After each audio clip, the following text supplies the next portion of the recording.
10,26,000 घरं ही महाराष्ट्रासाठी केंद्र सरकारकडून आलेली होती. परंतु मागच्या वर्षी ते उद्दिष्ट 29 लाख घराचं उद्दिष्ट महाराष्ट्राला मिळालं.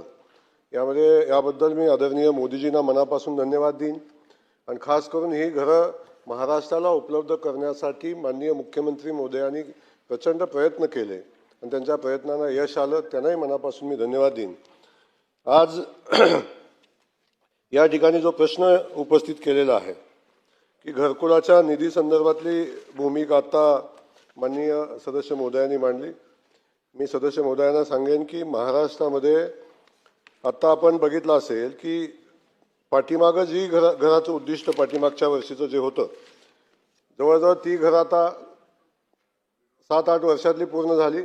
पण चालू वर्षामध्ये 29,96,000 घराचं उद्दिष्ट आपल्याला मिळालं. त्यातलं लाभार्थी निश्चित झाले 28,17,806 घराचे. आपण एक महिन्यामध्ये विक्रमी वेळेमध्ये 27,85,724 घरांना आपण मंजुरी दिली. आता पहिला हप्ता आपण 26,17,539 घरांना पहिला हप्ता दिलाय. दुसरा हप्ता आपण 17,73,726 घरांना दुसरा हप्ता आपण दिलेला आहे. तिसरा हप्ता पण आपण 11,48,099 घरांना आपण तिसरा हप्ता दिलेला आहे. आजपर्यंत एक वर्षामध्ये पूर्ण झालेल्या घरांची संख्या ही 6,05,596 आहे की जे आजपर्यंतच्या देशाच्या इतिहासामध्ये कुठल्याही राज्यानं एका वर्षामध्ये 6 लाख घरं कधी बांधली नव्हती. किमान त्यांना उद्दिष्टही तेवढं मिळालं नसेल. परंतु महाराष्ट्रानं 6,05,596 घरांचं आज बांधून पूर्ण केलेली आहेत. 15 मेला केंद्रीय मंत्री शिवराजसिंग चौहान साहेबांच्या हस्ते 5 लाख घराचं लोकार्पण केलं. 5 लाख घराचं तेव्हापासून एकच महिना झाला. आता 15 मे ते 15 जून आता आपण साधारण त्या जून महिन्यामध्ये आहोत. या एक महिन्याच्या कालखंडामध्ये 1 लाख नवी घरं आपण बांधलेली आहेत. या संदर्भात आपण म्हणता ते खरं आहे. निधीच्या संदर्भातला विषय थोडासा आला होता. स्पर्श प्रणाली केंद्र शासनाची प्रणाली आहे. त्याच्यामध्ये बदल करण्याचा अधिकार आपल्या राज्य सरकारला नाही. ती प्रणाली स्वीकारत असताना काही टेक्निकल अडचणी आलेल्या होत्या. पण त्या सगळ्या टेक्निकल अडचणी आता सुटलेल्या आहेत. त्या प्रणालीमधून आता घरकुलाचे हप्ते अगदी व्यवस्थित जात आहेत. त्याच्यामध्ये कुठली अडचण आपल्याला येत नाही. मी आपल्याला सांगेन 25-26 मध्ये 5,290 कोटी रुपयाचा निधी आपल्याला प्राप्त झाला होता.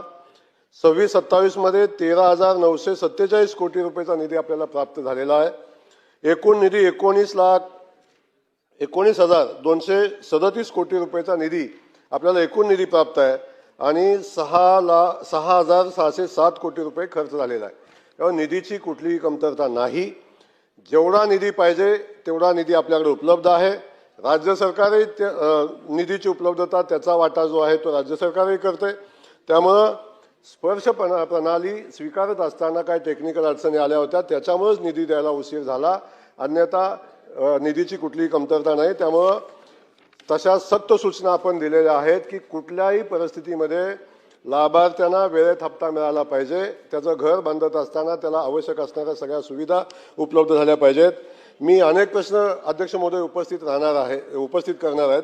पण अगोदरच मी या निमित्तानं सांगेन की या घरकुल आवास प्रधानमंत्री घरकुल आवास योजनेच्या संदर्भात महाराष्ट्राचे मुख्यमंत्री आणि आदरणीय मोदीजी खूप जाणीवपूर्वक त्याच्यावर लक्ष ठेवून काम करतोय. आम्ही सगळेच काम करतोय. याच्यामध्ये प्रत्येक लाभार्थ्याला घर मिळालं पाहिजे ही भूमिका जी आहे त्याच्यामध्ये कुठेही शासन कमी पडणार नाही. निधीची कमतरता येणार नाही आणि हप्ते वेळेत देण्यासाठी जे आवश्यक असेल ती सगळी पावलं उचलली जातील. मी मंत्री महोदयांचं उत्तर बघितलं, वाचलं आणि त्यामध्ये मंत्री महोदय आपण असं सांगितलंय की पावसाळ्याच्या अगोदर ही सगळी कामं आम्ही पूर्ण करणार आहोत किंवा पूर्ण होतील. उत्तरामध्ये आहे पावसाळ्यापूर्वी. मला वाटतं 4थ्या क्रमांकावर जे हे पॉइंट आहे त्याच्यावर आहे. आता मंत्री महोदय,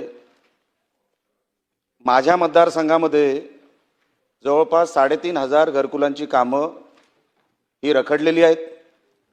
जवळपास 8 ते 9.5 म्हणजे 8 ते 8.5 कोटी बिलं रखडलेली आहेत. आपण म्हणताय आपल्याकडे 18,000 18,500 कोटी रुपये बजेटमध्ये तरतूद झालेली आहे. तर आम्हाला हे पैसे पहिलं तर कधी मिळणार? आणि आपण जे सांगताय की बाकीच्या ज्या काही टेक्निकल अडचणी आहेत सन्माननीय सदस्यांनी ज्या उचललेल्या त्याच्यावर मी येणार नाही. साहेब, झालंय काय? घरकुलांची कामं कशामुळे अडकली जातात ग्रामीण भागामध्ये?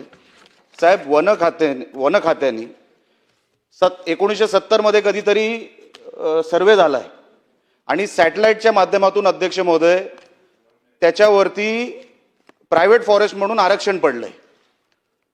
आता पुळास नावाचं माझ्या मतदारसंघात एक गाव आहे. त्या पुळास गावामध्ये घरकुल योजनेमध्ये त्यांची नावं आलेली आहेत, पण फॉरेस्ट त्यांना एनओसी देत नसल्यामुळे ती घरकुलांना अजूनपर्यंत मान्यता नाही, त्यांना पैसे भेटू शकत नाही.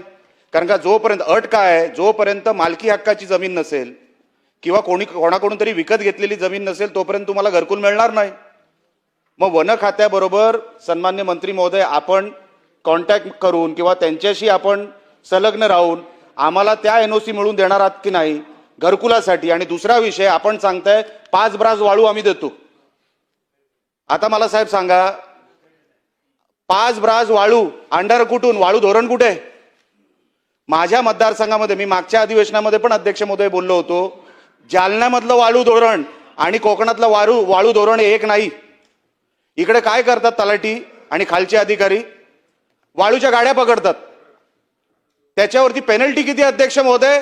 जवळपास 3-3 लाखाची पेनल्टी.